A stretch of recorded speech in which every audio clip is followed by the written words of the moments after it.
Hujambo na karibu kwa mara nyingine tena mtazamaji wa The Wealthy News katika kipindi hiki cha ulimwengu wa siasa. Jina langu ni Adam Hussein. Wakati huu tunatazama mtazamo wa vyombo vya habari vya kimagharibi kuhusu vita kati ya Marekani na Jamhuri ya Kiislamu ya Iran. Mtazamo wa gazeti la The Guardian, moja kati ya vyombo vya habari vikubwa nchini Uingereza, limeelezea mtazamo wake kuhusu vita vya Marekani dhidi ya Jamhuri ya Kiislamu ya Iran, likisema kwamba hakuna nchi ambayo itashinda katika vita hivi, zaidi ni mzozo utakaozidi kuongezeka, na kwamba si Marekani wala Iran kuonyesha mikono juu. Marekani na Iran sasa wamekuwa ni mafahari wawili ambao wakati wote wanatunishana misuli. Licha ya Marekani kumuua aliyekuwa kiongozi mkuu wa serikali ya mapinduzi ya Jamhuri ya Kiislamu ya Iran, lakini bado mfumo wa kimapinduzi umesalia katika taifa hilo, na kwamba si rahisi kuporomosha mfumo huo wa Jamhuri ya Kiislamu ya Iran.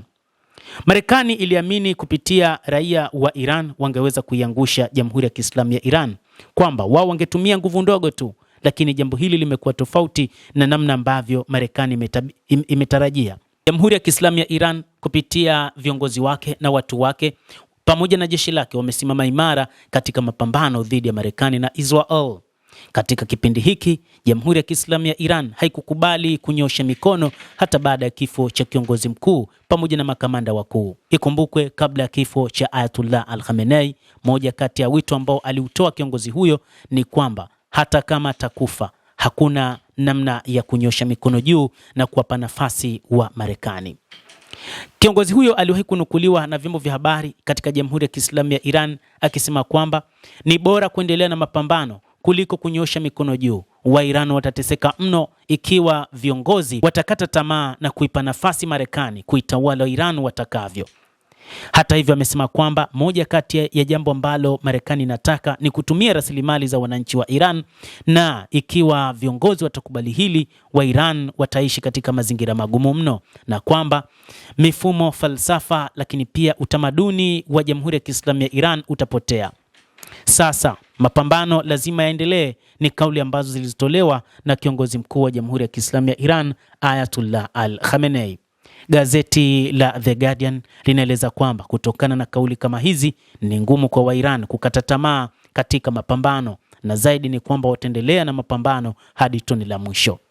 Huko nchini Iran pamoja na Lebanon, licha ya kwamba maelfu ya watu wanauawa na wengi wao wakiwa watoto ambao wameuawa huku miundombinu ikiharibiwa, Iran wanazidi kuzama katika janga la kiuchumi, lakini serikali inazidi kujimarisha chini ya kifuniko cha vita, kwamba wanapambana katika kulipiza kisasi kwa namna Tehran ilivyoamua kufanya, na ni kutokana na msimamo imara wa Ayatollah Mujtaba Khamenei ambaye ameachiwa uongozi na ambaye huenda baba yake alimueleza kwa nini anapambana kuitetea Iran. Huko muda ukizidi kuyoyoma, rais wa Marekani ambaye aliamua kufikia makubaliano ya MOU ya siku 60 katika kujadili makubaliano mapana, lakini bado anaona ana namna nyingine ya kufanya katika kuikabili Iran na kuweza kuwafanya wa Iran wanyoshe mikono kwamba wameshindwa uwanja wa vita, na yeye afanye lolote na kutangaza ushindi dhidi ya Jamhuri ya Kiislamu ya Iran. Ametumia maneno mengi ya vitisho kwamba angeweza kuiharibu Iran kwa muda mfupi, lakini sasa kikutana na vitisho kwamba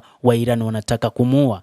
Hili pia linaelezwa na kiongozi mkuu wa Jamhuri ya Kiislamu ya Iran ambaye anaeleza wazi kwamba moja kati ya mipango ya Jamhuri ya Kiislamu ya Iran, na yeye kama kiongozi mkuu anaeleza kulipa kisasi dhidi ya wale waliomuua baba yake.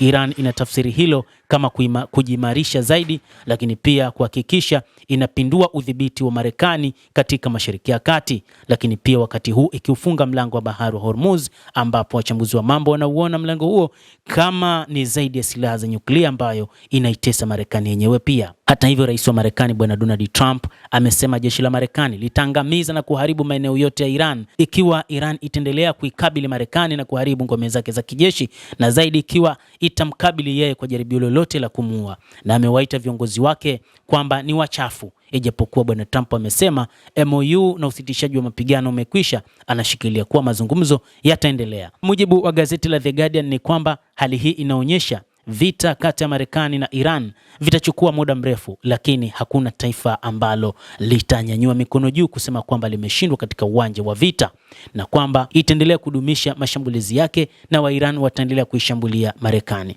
Baadhi ya wachambuzi wa magazeti ya Ulaya wakisema kwamba kuna uwezekano Iran itapata silaha za kuweza kufikia Marekani katika siku chache zijazo. Endelea kutufuatilia, lakini nikusihi usisahau kulike, kucomment, kadhalika kusubscribe channel yetu hii